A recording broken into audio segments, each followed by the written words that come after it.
619 ఓట్ల లీడ్లో కాంగ్రెస్ అభ్యర్థి నవీన్ యాదవ్ కొనసాగుతున్నారు. ఇక 3 రౌండ్ల కౌంటింగ్ మిగిలి ఉంది. ఇది ఈజీగా 25,000 కూడా టచ్ అవ్వచ్చు మెజారిటీ అని చెప్పి కూడా చర్చలు జరుగుతున్నాయి కాంగ్రెస్ పార్టీలో. మరి కాసేపట్లోనే మనకి ఆ ఫైనల్ ఫిగర్ కూడా వస్తుంది. విఠల్ గారు, ఏంటి సార్, ఎట్లా చూస్తారు దీన్ని? అండ్ ఏంటి రీజన్స్ ఏంటి బీజేపీ పువర్ పెర్ఫార్మెన్స్? వీళ్ళు మొదల నుంచి అంటున్నారు డిపాజిట్ రాదు, బీజేపీకి డిపాజిట్ రాదని. ఇప్పుడు 10,000 ఓట్లు కనీసం టచ్ అవుతుందా అన్న క్వశ్చన్ మార్క్స్. సో ముందుగా మీకన్నా అదేవిధంగా V6 వీక్షకులకి గుడ్ ఆఫ్టర్నూన్ తెలియజేస్తూ, ప్రజా తీర్పును ఎవరైనా గౌరవించాలమ్మా. Welcome it. ప్రజా తీర్పు వల్ల అధికార పార్టీకి అనుకూలంగా ఒక మంచి విజయాన్ని కాంగ్రెస్ పార్టీకి అందిస్తున్నారు. తీర్పును మేము ఎట్టి పరిస్థితుల్లో గౌరవిస్తాం. రెండోది, కాంగ్రెస్ పార్టీ మొదటిసారి, కాంగ్రెస్ పార్టీ అంటేనే గ్రూపులు, తగాదాలు, కొట్లాటలు ఇవి ఉండేవి.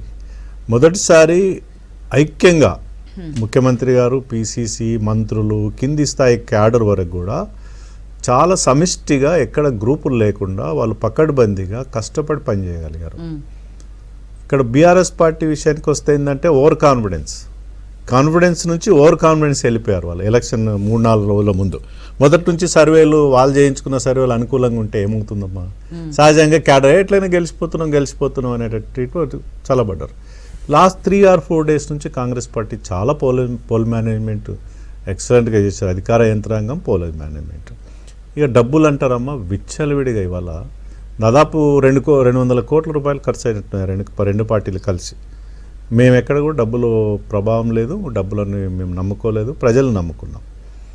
సరే, మేము మొదటి నుంచి కూడా జూబ్లీహిల్స్ సీట్ ఎట్లాంటిది అంటే, అది సికింద్రాబాద్ పార్లమెంట్ సీట్కు పరిధిలోకి వచ్చినప్పటికి కూడా ఎప్పుడు కూడా బీజేపీ అక్కడ మంచి పర్ఫార్మెన్స్ చూపించలే.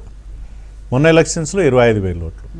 అన్ని హైదరాబాద్లో ఉన్నట్టు ఆల్మోస్ట్ 10 to 15 సీట్లలో మేము 90,000, 80. సెకండ్, ఫస్ట్ ప్లేస్లో బీఆర్ఎస్, సెకండ్ ప్లేస్ మేము ఉన్నాం. చాలా ప్లేస్లలో కాంగ్రెస్ పార్టీ థర్డ్ పొజిషన్లో ఉంది. ఒక జూబ్లీస్కి వచ్చేసరికి మొదటి నుంచి కూడా మాకు అక్కడ పట్టు లేదు, గెలిపే కెపాసిటీ కూడా లేదు. ఇంటర్నల్గా మాకున్న ఇంటర్నల్ చర్చలు. కాకపోతే ఏంటంటే ఎన్నికలు కాబట్టి నిలబడాలో ఒక ప్రయత్నం చేయాలి. మొదటి నుంచి కూడా అది సెటిలర్స్, చాలా రోజుల నుంచి సెటిలర్స్, తెలుగుదేశం పార్టీ సీట్ అది. మాగంటి గోపీనాథ్ కూడా అనేక సందర్భాలు తెలుగుదేశం పార్టీ నుంచి గెలిచి బీఆర్ఎస్కి వచ్చినటువంటి క్యాండిడేటు. ఎప్పుడో 2009లోనో 2000 ఎప్పుడో ఒక్కసారి పీజీఆర్ ఉన్నప్పుడు ఆ ఏరియా అంతా కూడా సికింద్రాబాద్, ఖైరతాబాద్ ఏరియా కింద వచ్చేది కాబట్టి పీజీఆర్ ఉన్నప్పుడే గెలిచింది. ఆ తర్వాత కాంగ్రెస్ అక్కడ గెలవాలి. మేము ఎప్పుడు గెలవాలి. ఫస్ట్ టైం ఇవాళ కాంగ్రెస్ అక్కడ మళ్ళీ పీజీఆర్ తర్వాత పట్టు సాధించింది. డెఫినెట్గా మేము బెరీజ్ వేసుకుంటాం. ఇవాళ ఇంత poor performance Bharatiya Janata party దేశమంతా ఒకవైపు ఉంటే ఇక్కడ ఎందుకు మేము డిపాజిట్ కోల్పాల్సి వచ్చింది? ఇవాళ బీహార్లో అద్భుతమైన విజయం ఎన్డీఏకి. మేము అక్కడ ఎన్డీఏలో మేము మొదటి నుంచి చెప్తున్నాం, సింగిల్ లార్జెస్ట్ పార్టీ అవుతుంది అని బీజేపీ. ఇవాళ 87 సీట్లు మేము పోటీ చేసింది, 101 సీట్లు. బీహార్లో బీజేపీ పార్టీ పోటీ చేసింది 101 సీట్లు అయితే 87 సీట్లు, 86-87 సీట్లు మేము గెలవబోతున్నాం. అంటే పర్ఫార్మెన్స్ 86%.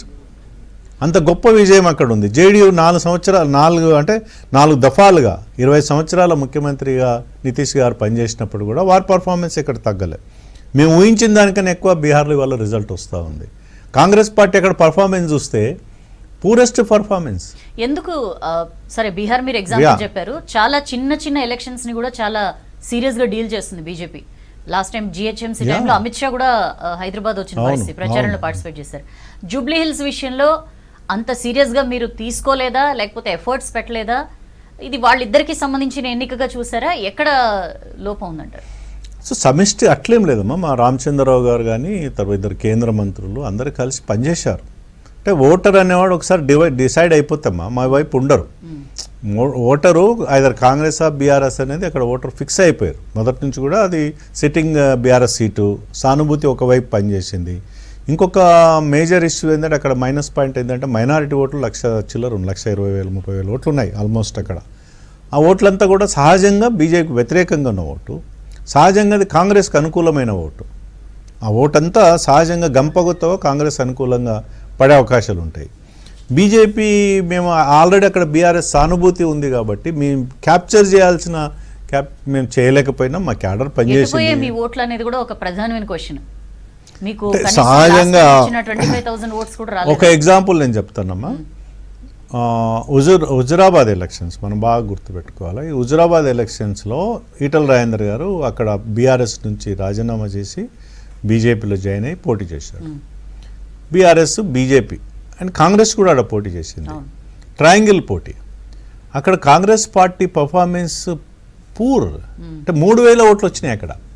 అంటే ప్రజలు ఎప్పుడైతే డిసైడ్ చేసి ఎట్లా ఉంటుందంటే ఓటింగ్ సరళమ్మా, బీజేపీ పైన అభిమానం ఉంటుంది, బీజేపీకి ఓటు వేయాలని ఉంటుంది, కానీ బీజేపీ గెలిచే పరిస్థితి లేకపోతే సహజంగా ఏమంటారు, తన ఓటు బీజేపీ మంచి పార్టీ కరెక్ట్ వేద్దాం అనుకున్నాం కానీ బీజేపీ గెలిచే పరిస్థితి లేదు కదా, మంచి పార్టీ, నెక్స్ట్ ఎవరు కాంగ్రెస్ వ్యతిరేకంగా ఎవరు అని అనుకుంటే బీఆర్ఎస్ పడవచ్చు, లేదా కాంగ్రెస్కు కొంతమంది కాంగ్రెస్ అభిమానులు కూడా ఉంటారు, కాంగ్రెస్ పడవచ్చు. అంటే మా ఓటు, మాకు ఉన్నటువంటి ట్రెడిషనల్ ఓటు, సాంప్రదాయ ఓటు కూడా మాకు పడలేదు.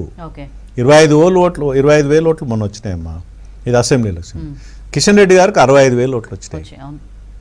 65,000 మాకు పడితే బాగుండేది కదా. అంటే ఎంపీ సీట్కి వచ్చేసరికి కిషన్ రెడ్డికి పడ్డాయి, కేంద్రంలో ఎవరు ఉండాలని. ఇక్కడ ఈ పరిస్థితుల్లో నవీన్ యాదవ్ తర్వాత అక్కడ ఉన్నటువంటి బీఆర్ఎస్ పార్టీ సునీత మధ్యలో మేము పోటీ ఇవ్వలేకపోయినాం. మా ట్రెడిషనల్ ఓటు బ్యాంక్ కూడా మాకు పడలేదు అనేది చాలా స్పష్టంగా అనిపిస్తుంది. అందే సత్యం గారు కూడా జాయిన్ అయ్యారు. డాక్టర్ అందే సత్యం విశ్లేషకులు లైవ్ లో ఉన్నారు వారు మనతో. అందే సత్యం గారు వెల్కమ్ సార్. సార్ ఏంటి సార్ మీ విశ్లేషణ ఏంటి? Jubilee Hills by election result ఊహించిందే అని చెప్పి కాంగ్రెస్ చెప్తోంది.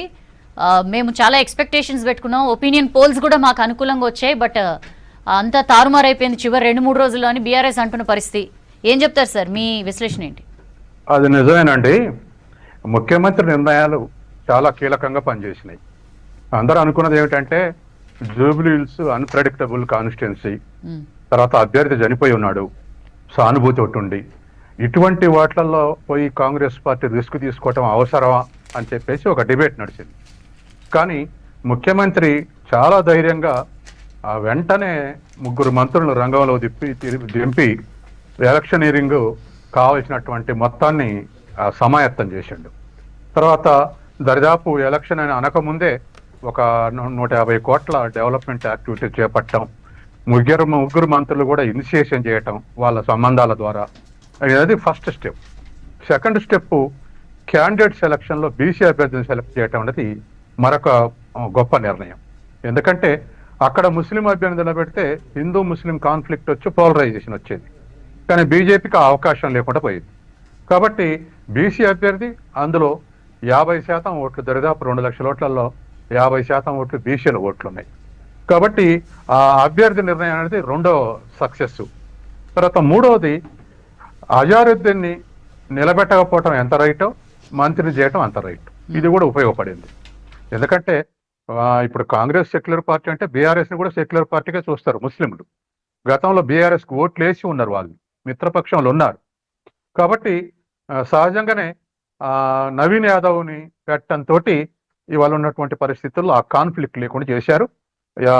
అజారుద్దీన్ కాకుండా ఇవాళ నవీన్ యాదవ్ని సెలెక్ట్ చేయటం అనేది, అంటే అజారుద్దీన్కి టికెట్ ఇవ్వకపోవడం కరెక్ట్. అట్లనే ముస్లిం ఓట్లని కన్సాలిడేట్ చేసుకోవటానికి అజారుద్దీన్ మినిస్ట్రీ ఇవ్వటం కూడా ఉపయోగపడింది. ఎందుకంటే ఒక ఎంఐఎంఏ కాదు, ఇంకా ముస్లింలు చాలా మంది ఉన్నారు. కాబట్టి ఇటువంటి వాళ్ళందరూ కూడా కన్సాలిడేట్ కావడానికి, న్యూట్రల్స్ ఇటువంటి వాళ్ళు కన్సాలిడేట్ అవడానికి అజారుద్దీన్ మంత్రి పదవి ఇవ్వటం కూడా కలిసి వచ్చింది. ఈ 3 ఎత్తుగాళ్ళు ముఖ్యమంత్రి తీసుకున్నటువంటి ఇనిషియేషన్ బాగా పనిచేసింది. తర్వాత మరొక అంశం ఏంటంటే ఎక్కడైనా ఓట్లు పోలరైజేషన్ వచ్చినప్పుడు థర్డ్ అభ్యర్థుల ఉండటం కష్టం. ఇవాళ పార్లమెంట్ ఎలక్షన్లో ఆల్టర్నేటివ్ కాంగ్రెస్కి ఆల్టర్నేటివ్ బీజేపీ అనుకుర్రు, national level BJP party, Modi, వాటికి సహజంగానే బీఆర్ఎస్ ఓటింగ్ ఎరోజన్ వచ్చింది, బీజేపీ గెలిచింది. ఇక్కడ కూడా బీజేపీ ఓటింగ్ ఎరోజన్ రాబోతుంది అనుకున్నాం. నేనైతే గత వారం రోజులుగా మాట్లాడినటువంటి డిబేట్స్లో బీజేపీ ఎరోజన్ ఎక్కువైతే ప్రమాదం ఉంది కాంగ్రెస్ కన్నా, అంటే 5%కి 4% పడిపోతాయని. అయినా బీజేపీ ఓటింగ్ ఆ స్థాయిలో తగ్గిన కాంగ్రెస్కు ఓటింగ్ వచ్చిందంటే ఖచ్చితంగా పాజిటివ్ షిఫ్టింగ్ ఉంది. ఇందులో ప్రభుత్వ వ్యతిరేకత లేదనేది తేలిపోయింది. తర్వాత కాంగ్రెస్కు ఉన్నటువంటి 67,000 ఓట్లు దరిదాపు ఇప్పుడు బహుశా 1,00,000 ఓట్లకు రీచ్ అయి ఉంటుంది. ఆ స్థితిలోకి ఇవాళ కాంగ్రెస్ వచ్చింది. అంటే సీట్లు గెలవటం, తర్వాత సానుభూతి ఉన్నటువంటి సీటు గెలవటం, తర్వాత కొత్త అభ్యర్థిని పెట్టి గెలవటం, ఇవన్నీ కూడా ఖచ్చితంగా కాంగ్రెస్కి అడ్వాంటేజ్ అయింది. తర్వాత ఆఖరి రోజు ఒక 4 రోజుల ముందు బ్యాలెన్స్ అన్నటువంటి పొజిషను, ముఖ్యమంత్రి అగ్రెసివ్ స్పీచెస్, ముఖ్యమంత్రి డామినేట్ చేశారు పొలిటికల్ పార్టీస్ అన్నిటినీ కూడా. ముఖ్యమంత్రిని విమర్శించడానికి ప్రయత్నం చేసినా, కేటీఆర్ ప్రయత్నం చేసినా, లేదా మిగతా వాళ్ళు ప్రయత్నం చేసినా ఇవేం పెద్దగా వర్కౌట్ కాలేదు. ముఖ్యమంత్రి అగ్రెసివ్ పనిచేయటం, తర్వాత నిజాలు కూడా చెప్పటం, ఈ రెండు కూడా బాగా పనిచేసినాయి. కాబట్టి ఇవాళ కాంగ్రెస్ విజయం సాధించింది. ఇప్పుడు కాంగ్రెస్కి వెళ్ళటం వల్ల బీఆర్ఎస్కు తిప్పలు కావు, బీజేపీకే తిప్పలు. ఎందుకంటే బీజేపీ మేమే ఆల్టర్నేటివ్ రాష్ట్రంలో, కాంగ్రెస్కు మేమే ఆల్టర్నేటివ్ కావచ్చును, మా ప్రభుత్వం రాబోతుంది అంటే ఇప్పుడు బీఆర్ఎస్ కాదు మేమే నియరెస్ట్ రైవల్ అని చెప్పేసి బీఆర్ఎస్ను ఓవర్టేక్ చేయటం బీజేపీకి భవిష్యత్తు 2 yearsలో ఒక పెద్ద హర్డిల్. అదే బీజేపీ సెకండ్ పొజిషన్లో ఉంటే మేమే నియరెస్ట్ రైవల్, పార్లమెంట్లో అట్నే వచ్చింది, ఎమ్మెల్సీలు అట్నే వచ్చింది, ఇప్పుడు అట్నే వచ్చిందని చెప్పేసి ఒక ఊపు వచ్చేది. కానీ ఇప్పుడు దాన్ని బీఆర్ఎస్ అనేటువంటి పెద్ద హర్డిల్ని ఓవర్టేక్ చేయాలి, మేము అధికారంలోకి వస్తాం, ఆల్టర్నేటివ్ అటువంటిది. కాబట్టి కాంగ్రెస్కి వచ్చే తిప్పల కన్నా బీజేపీకి ఎక్కువ తిప్పలు, ఇవాళ బీఆర్ఎస్కి ఎక్కువ వాటరాటం. ఇక బీఆర్ఎస్ ఓడిపోవటం అనేటువంటిది దాని ఇమేజ్ దక్కింది. సార్ బీఆర్ఎస్ ఓటమి గురించి మాట్లాడదాం సార్, ఒక్కసారి కొంచెం